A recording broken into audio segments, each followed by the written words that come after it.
The carburetor in my hands was as busted as my marriage, but at least I knew how to fix one of them. Grease under my fingernails, sweat dripping onto the concrete floor of my garage, I was elbow deep in honest work when I heard my wife Jenna's voice drifting through the thin walls of our house. "Oh God, yes. I can't wait to feel you again." Before we dive deeper into this story, I have one small request. Please subscribe, drop a like, and tell me in the comments what city you're watching from. If I wanted to hear moaning in my own house, I would have bought a haunted vacuum cleaner. But this wasn't supernatural. This was just my wife of 15 years having phone intimacy with someone who definitely wasn't me. The wrench in my hand suddenly felt heavier, like it was made of lead instead of steel.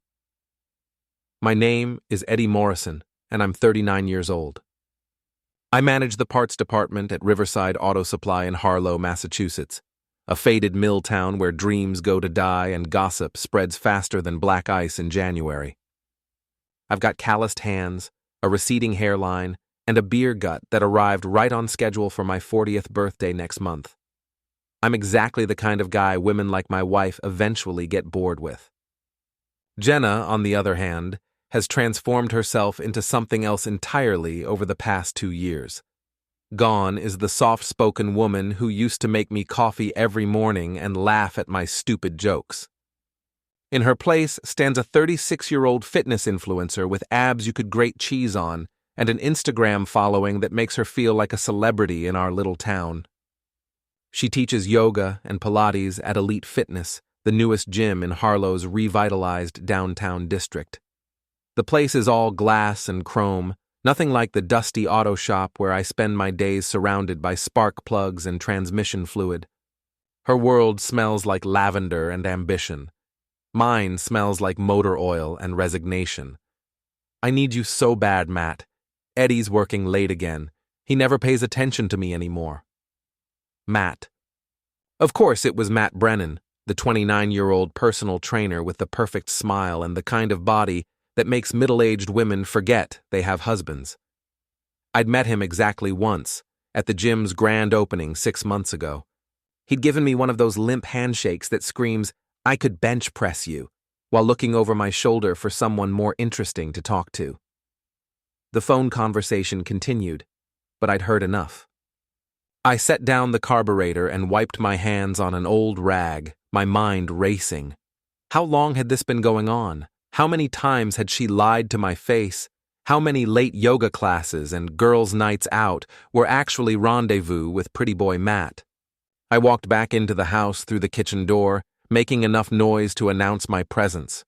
The conversation upstairs stopped immediately, followed by Jenna's voice calling down sweetly, "Hi, honey. How's the car coming along?" "Just fine," I called back, opening the refrigerator and grabbing a beer. "Carburetor's shot, but I should have it running by tomorrow." "That's great. I'm just finishing up some work stuff up here." "Be down in a minute. Work stuff. Right. If phone intimacy was work, then my wife was Employee of the Month. Over the next few days, I became a detective in my own home. I didn't install hidden cameras or hire a private investigator. I just started paying attention, really paying attention. To the way Jenna's face lit up when her phone buzzed. To how she suddenly needed to shower immediately after coming home from the gym. To the new lingerie that appeared in her dresser drawer, tags still attached, that she never wore for me. The breakthrough came on a Thursday morning. Jenna was rushing around the bedroom, getting ready for what she claimed was an early Pilates class. In her hurry, she knocked her gym bag off the bed, spilling its contents across the hardwood floor. "Shit," she muttered, scrambling to collect everything. I was pretending to be asleep, watching through barely open eyes as she stuffed items back into the bag. But I saw what tumbled out, and my blood ran cold. Adult toys, expensive ones. A bottle of high-end personal lubricant. Massage oils. Things we'd never used together, things she'd never even hinted at wanting to try with me. After she left, I got up and checked the bag more thoroughly. Everything was there, hidden in a side compartment I'd never noticed before. The toys were clearly well used, the lubricant nearly empty. My wife was having the kind of adventurous intimacy life I'd only dreamed about, just not with me. That's when the plan began forming in my mind. Not a plan for confrontation or divorce lawyers or marriage counseling, a plan for something much more satisfying. I drove to Morrison's hardware store, no relation, despite the name, and found my best friend Mitch behind the counter as usual. Mitch Kowalski had owned the place for 12 years, ever since his father retired. He was one of the few people in town who still treated me like I mattered. "Eddie, what brings you by? Need something for that carburetor?" "Actually, I need some super glue. The industrial strength stuff." Mitch raised an eyebrow. "Planning to glue something important back together?" "Something like that," I said, counting out exact change. "Something that's been falling apart for a while now." That night, while Jenna was at her book club, which I now knew was code for bouncing on Matt's personal training equipment, I carefully removed each item from her secret stash. The toys, the lubricant, the massage oils. Using a small brush, I applied industrial strength adhesive to every surface, every opening, every moving part. Then I glued them all together. Not just stuck together, permanently chemically bonded into one massive, unusable sculpture of my wife's infidelity. The lubricant bottle fused to the largest toy, the smaller items attached at artistic angles. The massage oil integrated into the design like some perverted modern art installation. It was beautiful in its own twisted way. I put everything back in the bag exactly as I'd found it, zipped it up, and went to bed. For the first time in months, I slept like a baby. Friday morning arrived with the kind of crisp October air that makes you believe in new beginnings. I was up early, making coffee and scrambling eggs like it was any other day. Jenna stumbled downstairs in her workout clothes, grabbing her protein shake and gym bag. "Early Pilates again?" I asked innocently. "You know it. Gotta keep these abs in shape." She patted her stomach and flashed me a smile that used to make my heart skip. Now it just made my stomach turn. "Have a great workout, honey. Really give it everything you've got." She kissed my cheek, a quick perfunctory peck, and headed for the door. "I'll probably be late tonight, too. Lily wants to discuss expanding my class schedule." Lily Rodriguez was the gym owner, a 45-year-old former bodybuilder who'd become Jenna's mentor and confidant. I suspected she knew all about the affair and was probably encouraging it. "Birds of a feather and all that. Take all the time you need," I said, sipping my coffee. "I'll be here." After Jenna left, I drove to work and tried to act normal. Riverside Auto Supply was busy for a Friday, with weekend warriors coming in for oil changes and brake pads. I helped customers, processed orders, and made small talk about the weather and the Patriots' chances this season. All while checking my phone every few minutes. The call came at 11:47 a.m. "Eddie Morrison? This is Bonnie Fletcher, a nurse at Harlow General Hospital. Your wife asked me to call you." My heart started pounding, but I kept my voice steady. "Is everything okay?" "What happened?" "Well, sir, this is a bit unusual, but your wife and a gentleman friend of hers are in our emergency department. They've had what you might call an adhesive mishap." "I'm sorry, what?" "They're stuck together, Mr. Morrison. Quite thoroughly stuck, I'm afraid. We're going to need you to come down here." I paused for exactly the right amount of time, like a man processing shocking news. Stuck together? How is that even possible? That's what we're trying to figure out. "How quickly can you get here?" "I'm on my way." The drive to Harlow General took 12 minutes, during which I practiced my concerned husband face in the rearview mirror. I parked in the emergency lot and walked through the automatic doors, approaching the reception desk with what I hoped looked like appropriate worry. "I'm Eddie Morrison. My wife Jenna is here." Something about being stuck? The receptionist, a middle-aged woman with kind eyes, tried to suppress a smile. "Room 7. Just follow the hallway." I could hear voices before I reached the room. Jenna's panicked whispers and Matt's deeper tones, both talking over each other. A doctor was explaining something about solvents and patience. I knocked gently and pushed the door open. The sight that greeted me was even better than I'd imagined. Jenna and Matt were on the examination table, covered by a hospital gown that barely contained their predicament. They were locked together in the most awkward position imaginable, connected by what appeared to be every item from Jenna's secret collection, all fused into one immovable mass. Eddie! Jenna's face was red with embarrassment and something that might have been fear. Thank God you're here. There's been a terrible accident. Accident? I moved closer, studying the situation with the fascination of a man seeing a car wreck. What kind of accident results in this? Matt, who couldn't turn his head to look at me directly, spoke up. The toys malfunctioned. Some kind of chemical reaction with the lubricant. We were just exercising. Exercising. I nodded solemnly. Of course. Very vigorous exercise by the looks of it. Dr. Sarah Chen, a woman about my age with tired eyes and the demeanor of someone who'd seen everything, cleared her throat. Mr. Morrison, we're going to need to use a medical-grade solvent to separate them. It's going to take some time, and frankly, it's going to be uncomfortable for everyone involved. How uncomfortable? I asked. Well, we'll need to dissolve the adhesive slowly to avoid injury.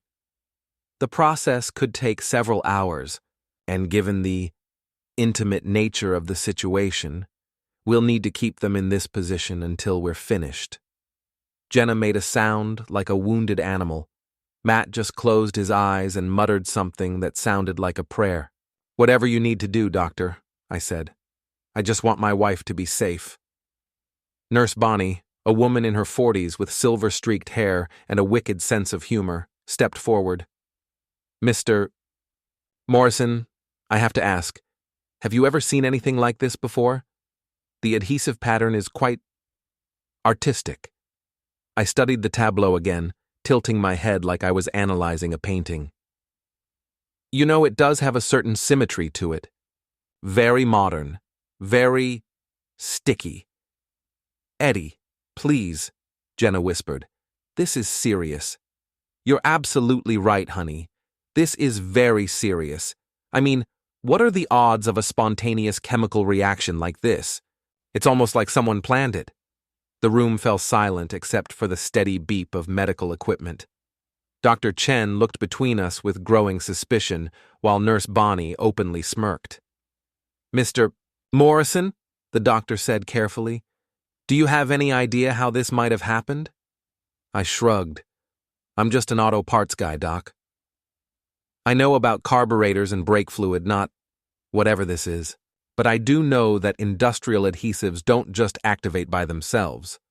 Usually take some kind of catalyst. Matt's eyes snapped open, staring at me with dawning realization. But he couldn't say anything without admitting what they'd been doing, and we all knew it. Well, I said, checking my watch, I should probably get back to work. Lots of people depending on me to keep their cars running. Will they be okay here for a while? Several hours at least, Dr. Chen confirmed. Perfect. Jenna, honey, I'll pick up some dinner on the way home. Something you can eat with a straw, maybe. I paused at the door.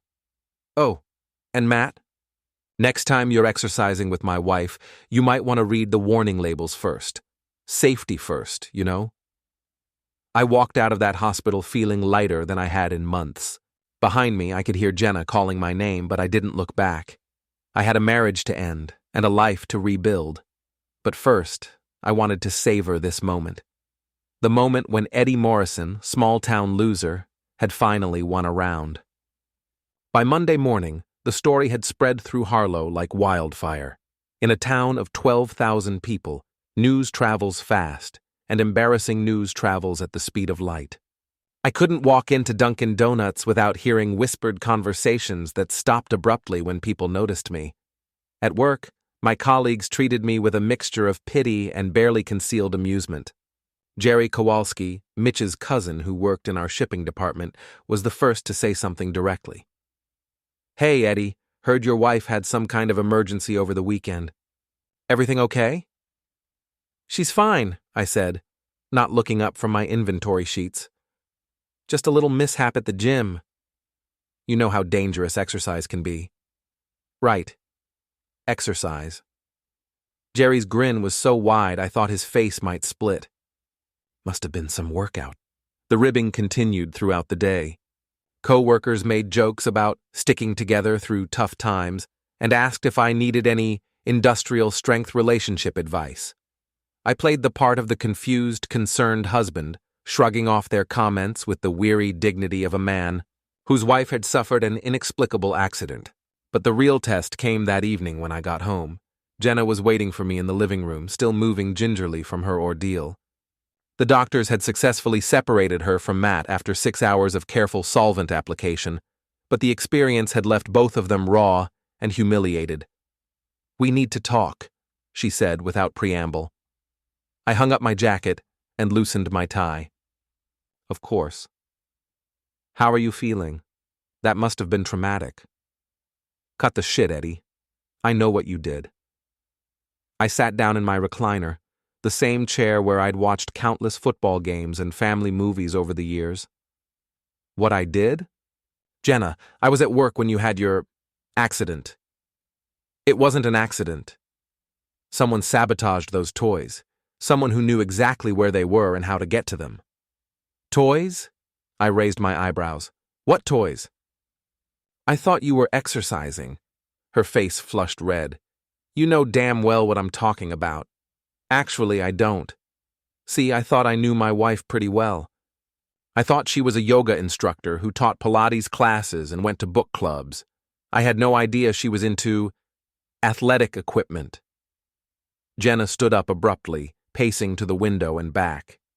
"This is insane. You can't prove anything and neither can I, but we both know what happened. What I know is that my wife of 15 years was found in a compromising position with another man, and now she's trying to blame me for her embarrassment." "Embarrassment?" Her voice cracked. "Eddie, do you have any idea what this has done to my reputation, my career?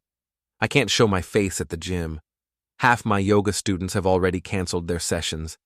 Lily is furious because it's affecting the whole business." I felt a warm glow of satisfaction in my chest, but I kept my expression neutral. "That's unfortunate. Maybe you should have thought about the consequences before you started exercising with Matt. We're getting divorced." The words hung in the air between us like smoke. I'd been expecting them, but hearing them out loud still felt like a punch to the gut. 15 years of marriage, over. Just like that. "If that's what you want," I said quietly. "It's what I want. I'll be staying with Lily until I can find my own place. My lawyer will be in touch." She turned to go upstairs, probably to pack, but I called after her. "Jenna?" She stopped but didn't turn around. Was it worth it? Now she did turn, and for a moment I saw something that might have been regret in her eyes. But it passed quickly, replaced by the cold determination that had become her default expression. "Yes," she said. "It was." After she left, I sat in my empty house and tried to figure out how I felt. Sad, angry, relieved, all of the above. I'd won the battle, but the war was just beginning. Jenna would try to take half of everything in the divorce. She'd paint me as the vindictive husband who'd sabotaged her happiness. She'd probably even convince some people that I was the villain in this story. Maybe I was. The next few weeks passed in a blur of lawyer consultations and paperwork. Jenna hired Patricia Walsh, the most aggressive divorce attorney in the county. I went with Tom Bloom, an old-school lawyer who'd handled my father's estate years earlier. He was cheaper than Walsh and twice as sneaky, which suited me fine. Our first mediation session was scheduled for a Thursday afternoon in November. I arrived at Walsh's office building, a gleaming glass tower in downtown Harlow that screamed expensive, wearing my best suit and my game face. Jenna was already there, sitting next to her lawyer in a conference room that probably cost more per hour than I made in a day. She'd lost weight since the hospital incident, and her face had a drawn, haggard look that makeup couldn't quite hide. "Mr. Morrison," Patricia Walsh stood and offered her hand. She was exactly what I'd expected. Mid-50s, perfectly groomed, with the kind of smile that could cut glass. I'm sorry we're meeting under these circumstances. Me too, I said, shaking her hand firmly. I never wanted any of this. Tom Bloom arrived a few minutes later, carrying a battered briefcase and wearing a rumpled suit that had seen better days. But his eyes were sharp, and I knew he hadn't lost a case in over a decade. Sorry I'm late, he said, settling into his chair with a grunt. Traffic was murder. Now then, what are we talking about here? Walsh opened a leather portfolio and began reading from her notes. Mrs. Morrison is seeking an equitable division of marital assets, including the family home, joint savings accounts, and Mr. Morrison's pension benefits. She's also requesting alimony payments of $3,000 per month for a period of— Whoa there, Tom interrupted. $3,000 a month? What's she planning to do with that money? Buy a small country? My client has grown accustomed to a certain standard of living, Walsh replied coolly. And given Mr. Morrison's recent behavior, we believe substantial compensation is warranted. I leaned forward. Recent behavior? What recent behavior? Jenna spoke for the first time since I'd arrived. The sabotage, Eddie. The humiliation. The way you've destroyed my business and my reputation. I haven't destroyed anything. You did that all by yourself when you decided to cheat on me. We can't prove the affair, Walsh said quickly. And even if we could, adultery isn't grounds for punitive action in Massachusetts. No-fault divorce means she gets half of everything I've worked for, regardless of what she did to earn it, I finished. Yeah, I know how it works. Tom cleared his throat. Actually, there might be some complicating factors here. Eddie, you mentioned that Jenna has been running a business out of your home, using your internet connection, your address for tax purposes? I nodded. She's been teaching private yoga sessions and selling fitness programs online. All the income goes into her personal account. Interesting. And this business, it's been profitable? Very. She makes more from her online stuff than I do at the auto shop. Walsh's expression tightened. That's irrelevant. We're talking about marital assets, not— Actually, it's very relevant, Tom said, pulling out a thick folder. See, I did a little digging into Mrs. Morrison's business activities. Turns out she's been claiming the family home as her primary business address for tax purposes. That makes it a business asset, subject to different rules for division. The room fell silent. I could see Jenna and her lawyer exchanging worried glances. Furthermore, Tom continued, if Mrs. Morrison has been operating a profitable business during the marriage while claiming to be financially dependent on her husband, that affects the alimony calculation considerably. This is ridiculous, Jenna snapped. Eddie knew about my business. He encouraged it. Did I? I remember you telling me it was just a hobby. Pin money. Nothing serious. You're lying. Am I? Tom, what did you find in those tax records? Tom smiled, and it wasn't a pleasant expression. Mrs. Morrison has been reporting income of over $60,000 annually from her fitness business. That's not pin money. That's a career. The mediation went downhill from there. By the time we left, 2 hours later, Jenna's demands had been cut in half, and her lawyer was talking about reassessing our strategy. I walked out of that building feeling like I'd won another round. But I should have known that Jenna wouldn't go down without a fight. The first sign that things were about to get worse came on a Saturday morning in December. I was at Murphy's Tavern, having a beer and watching college football with some guys I'd known since high school. It was our regular weekend tradition, nothing fancy, just old friends shooting the shit and pretending we weren't all getting older. But when I walked in that morning, the conversation stopped cold. Hey, Eddie, said Dave Murphy, the owner's son and my former best man. How's it going? Can't complain. You guys catch the game last night? The silence stretched uncomfortably. Finally, Pete Kowalski, another cousin of Mitch's and a guy I'd considered a close friend for 20 years, spoke up. Eddie, we need to talk to you about something. I sat down at our usual table, but nobody else joined me. They all stayed standing, forming a loose semicircle around my chair like they were conducting an intervention. Okay, what's on your minds? Dave cleared his throat. It's about Jenna. And what happened at the hospital? What about it? Come on, man. We all know you sabotaged those things. The whole town knows. I took a sip of my beer and kept my expression neutral. The whole town thinks they know a lot of things. Doesn't make them true. Eddie. Pete sat down across from me, his face serious. We've been friends for a long time. I was at your wedding. I'm godfather to your daughter. But what you did? It's not right. What I did? Pete, my wife was cheating on me.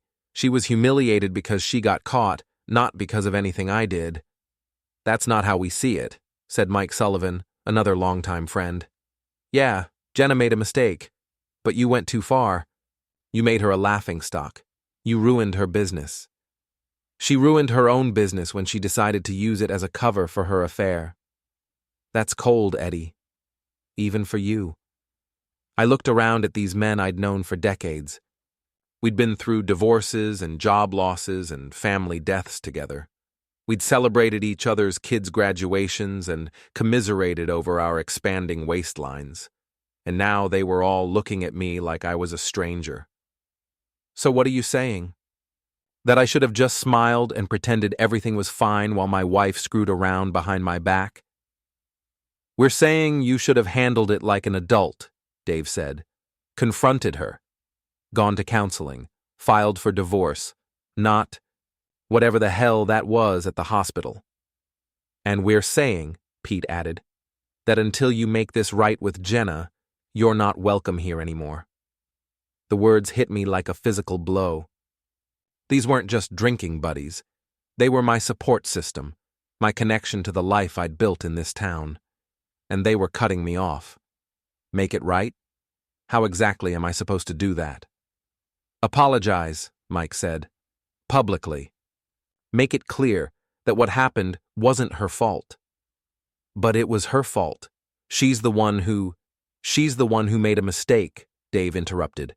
You're the one who turned it into a public humiliation. There's a difference. I finished my beer and stood up. You know what? You're right. There is a difference. She betrayed 15 years of marriage and I embarrassed her for a few hours. Clearly, I'm the real villain here. Eddie, don't be like this, Pete said. We're trying to help you. No, you're trying to make yourselves feel better about abandoning a friend when he needs you most. But hey, at least you'll sleep well tonight knowing you stood up for the poor, innocent adulteress. I walked out of Murphy's and didn't look back, but I could feel their eyes on me until the door closed behind me. The ostracism spread quickly. By the following week, I was persona non grata at half the establishments in town. The guys at work still talked to me, but the conversations were stilted and professional. My neighbors nodded politely when they saw me, but didn't stop to chat like they used to. Even my daughter Amy, home from college for winter break, treated me like I had some kind of contagious disease. Dad, what were you thinking? She asked over dinner at a restaurant across town, the only place I could eat without running into people who now considered me a pariah. I was thinking that your mother was cheating on me and lying to both of us about it. So you humiliated her in front of the entire town? Made her into a joke? Amy was 18, a freshman at UMass studying communications. She had Jenna's eyes and my stubborn streak, which made for some interesting conversations. She humiliated herself, Amy. I just helped the truth come out. The truth? Dad, everyone knows Mom was having an affair, but what you did was cruel. It was vindictive. It was... She struggled for the word. It was beneath you. Beneath me? Your mother spent months lying to my face, sneaking around behind my back, making me feel like I was crazy for suspecting something was wrong. But I'm the one who went too far? Yes! Amy slammed her hand on the table, causing other diners to look our way. Because you're supposed to be the adult here. You're supposed to be better than that.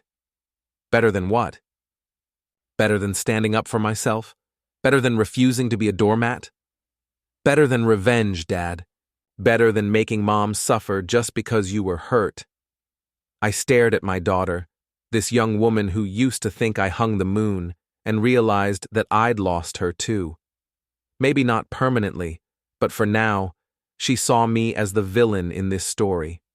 Your mother is staying with Lily Rodriguez, right? Yeah. Why? Just curious. They seem to have gotten pretty close lately. Amy's expression softened slightly. Dad, I know you're hurting. I know this whole situation sucks. But you need to find a way to move on that doesn't involve hurting other people. What if other people deserve to be hurt? Nobody deserves what you did to Mom. I drove Amy back to her mother's temporary residence, a converted garage apartment, behind Lily's house that looked about as appealing as a prison cell. As she got out of the car, Amy turned back to me. I love you, Dad. But I can't support what you did. And until you can admit that you were wrong, I can't really be around you either. She closed the car door and walked away, leaving me alone in the darkness. That night, I sat in my empty house and took stock of my situation. My wife was gone. My friends had abandoned me. My daughter wanted nothing to do with me. I'd won the battle against Jenna and Matt, but I was losing the war for my life. Maybe it was time to change tactics, or maybe it was time to go nuclear. 3 months later, in March, I was a different man. Not better, necessarily, but definitely different. The isolation had hardened me, burned away the parts of my personality that cared about being liked or accepted. I'd become something colder, more calculating. I'd also become very, very patient. During those long winter months, while Jenna lived in her garage apartment and our divorce crawled through the legal system, I'd been busy. Not with dating or drinking or any of the typical divorced guy cliches. I'd been investigating. It started with simple curiosity about Lily Rodriguez, the gym owner who'd become Jenna's closest confidant. Something about their relationship bothered me. Not jealousy exactly, but a nagging sense that there was more to the story. I began hanging around Elite Fitness, not as a member, but as a casual observer. I'd park across the street during busy hours, watching the comings and goings. I'd strike up conversations with current and former employees at other businesses nearby. I'd even befriended the building's janitor, an older guy named Frank who cleaned the offices after hours. What I discovered was fascinating. Lily Rodriguez had a history. 3 previous gyms in 3 different states, all of them closed under mysterious circumstances involving financial irregularities.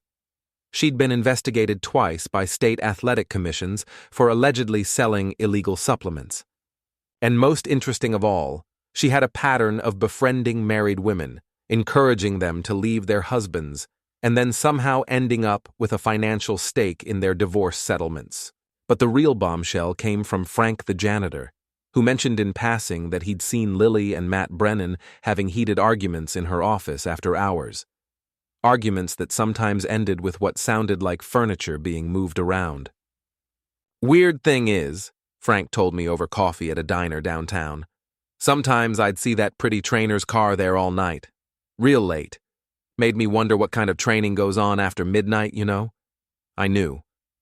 Armed with this information, I hired a private investigator, not some sleazy guy in a trench coat, but a former state police detective named Carol Zhang, who specialized in financial crimes. What she uncovered over the next 6 weeks was a masterpiece of manipulation and fraud. Lily Rodriguez had been running a sophisticated scam for years. She'd identify unhappy wives with wealthy husbands, introduce them to attractive male trainers, usually Matt or one of his predecessors, encourage the affairs, and then help orchestrate divorces that left the women financially dependent on her support network. In return, she'd receive substantial loans or investments in her various business ventures, loans that were never repaid. She'd done it in Connecticut with a real estate agent's wife, in Rhode Island with a doctor's wife, in New Hampshire with a banker's wife, and now she was doing it in Massachusetts with my wife. The pattern was always the same: befriend the wife, introduce the trainer, encourage the affair, support the divorce, collect the payoff. Jenna wasn't Lily's victim. She was her latest mark. And I was the target. Carol's investigation also revealed that Matt Brennan wasn't just Lily's employee, he was her nephew.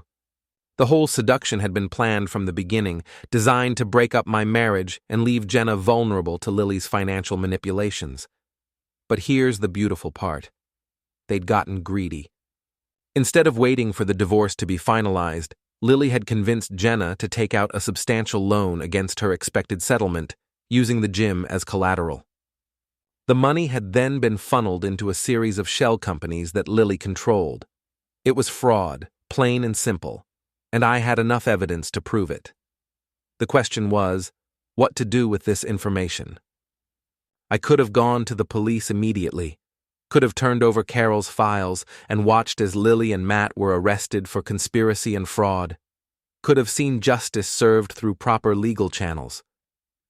But that wouldn't have been nearly as satisfying as what I had planned. Instead, I waited for the perfect moment, the perfect opportunity to reveal everything in the most devastating way possible. That opportunity came in April at the annual Harlow Chamber of Commerce dinner, a fancy affair where local business owners gathered to pat themselves on the back and network over rubber chicken and cheap wine. Lily Rodriguez was scheduled to receive an award for outstanding new business, and Jenna would be there as her guest.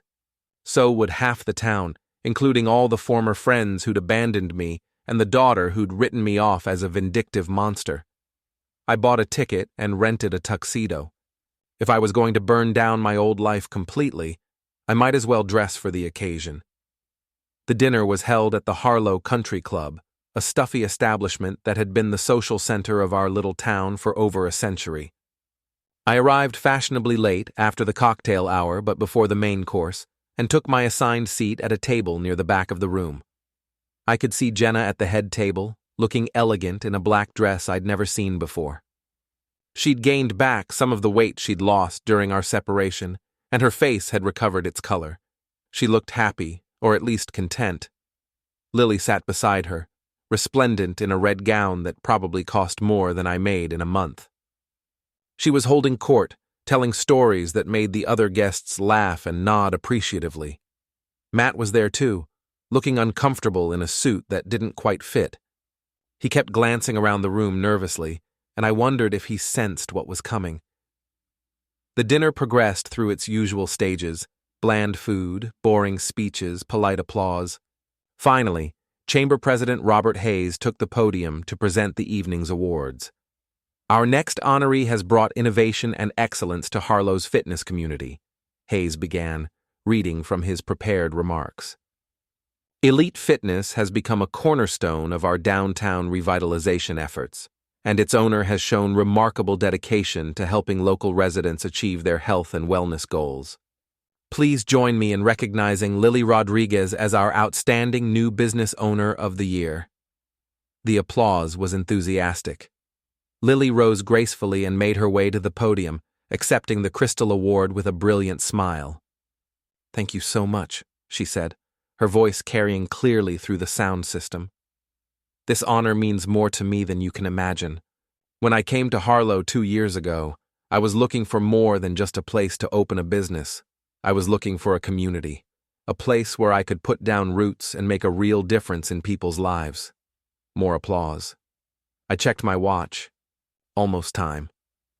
"I want to thank all of my members and supporters," Lily continued, "but especially my dear friend Jenna Morrison, who has been instrumental in Elite Fitness's success. Jenna, would you please stand?" Jenna rose, blushing slightly as the audience applauded. She looked genuinely moved by the recognition. "Jenna has shown incredible courage in rebuilding her life," Lily said.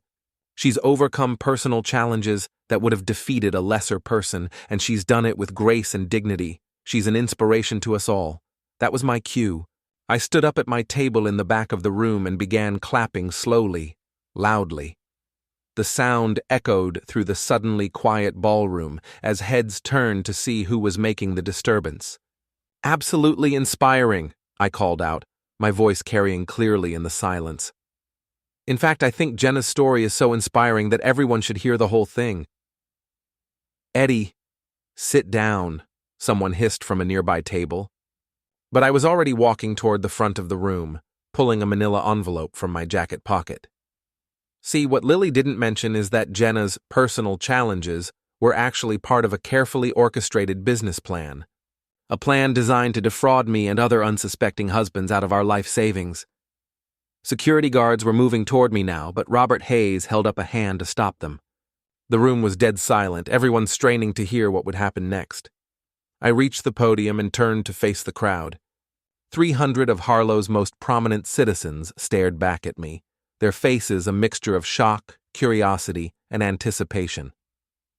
Ladies and gentlemen, I began, I'd like to tell you a story about friendship, betrayal, and the American dream. It's the story of how Lily Rodriguez has been running a sophisticated con game, using attractive young men to seduce married women and then steal their divorce settlements. Lily tried to grab the microphone, but I held it away from her. I have financial records, I continued, pulling documents from the envelope. Bank statements showing suspicious transfers, incorporation papers for shell companies. I could see Jenna's face in the crowd, white with horror, as she began to understand what I was revealing. The adult toy incident at the hospital? That was just the opening act. I could see Jenna's face in the crowd, white with horror, as she began to understand what I was revealing. The adult toy incident at the hospital? That was just the opening act. The real crime has been happening right under our noses, as Lily Rodriguez systematically identified vulnerable marriages, destroyed them, and then profited from the wreckage. Security was moving again, but I was almost finished. "Jenna, honey," I called out, looking directly at my soon-to-be ex-wife. "That loan you took out against your divorce settlement? The one Lily convinced you to sign? Take a look at where that money actually went." I threw the papers into the air, letting them flutter down like confetti as the security guards finally reached me. "The police already have copies of everything," I announced as they grabbed my arms. "Along with the FBI's white-collar crime division. I'd expect some very interesting visits over the next few days." As they dragged me toward the exit, I caught sight of Lily Rodriguez's face. The confident smile was gone, replaced by the expression of a cornered animal.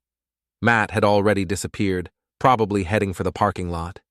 And Jenna? Jenna was staring at the scattered papers on the floor, finally understanding that she hadn't been the predator in this story. She'd been the prey. The last thing I saw before they escorted me outside was Amy, my daughter, looking at me with something that might have been respect for the first time in months.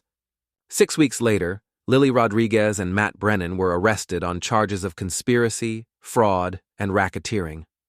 The investigation revealed that they'd stolen over $2 million from victims across 4 states. Jenna, as one of their targets rather than an accomplice, avoided criminal charges but lost everything she'd invested in their schemes. Our divorce was finalized quietly, with a much more equitable settlement than anyone had expected. Jenna moved back to her hometown in Vermont, where her sister helped her start over. Amy and I had dinner last week, our first real conversation since the chamber dinner. She told me that while she still didn't approve of my methods, she understood why I'd felt the need to expose the truth. "You could have just told Mom privately," she said. "Warned her about Lily without making it into a public spectacle." "I could have," I agreed. "But then Lily would have just moved on to the next town, the next victim. Sometimes you have to make a scene to make sure justice gets done. And was it worth it? Losing all your friends, becoming the town pariah?" I thought about that for a long moment. "Amy, those people weren't really my friends if they abandoned me for refusing to be a victim. And as for being a pariah, well, I'd rather be a pariah who tells the truth than a popular guy who keeps his mouth shut while criminals destroy people's lives." She smiled then, the first genuine smile she'd given me in over a year. "You know what, Dad? I think I'm proud of you. Today, I live alone in the house Jenna and I shared for 15 years. I've made new friends, people who value honesty over social harmony. I've got a new job at a better auto shop in the next town over, where nobody knows my history, and nobody cares about my personal life as long as I do good work. And every morning when I wake up, I look in the mirror and see a man who refused to go quietly into the night when his world fell apart. A man who fought back, even when fighting back made him the villain in everyone else's story. Maybe that makes me a bad person. Maybe I should have taken the high road, turned the other cheek, forgiven and forgotten. But I sleep well at night, knowing that Lily Rodriguez is in prison and Matt Brennan is working at a car wash in Ohio, and 3 other women in 3 other states got their money back because I refused to keep my mouth shut. Sometimes the hero doesn't get the girl or ride off into the sunset. Sometimes the hero just gets the satisfaction of knowing he did the right thing, even when doing the right thing made him look like the villain. And sometimes, that's enough.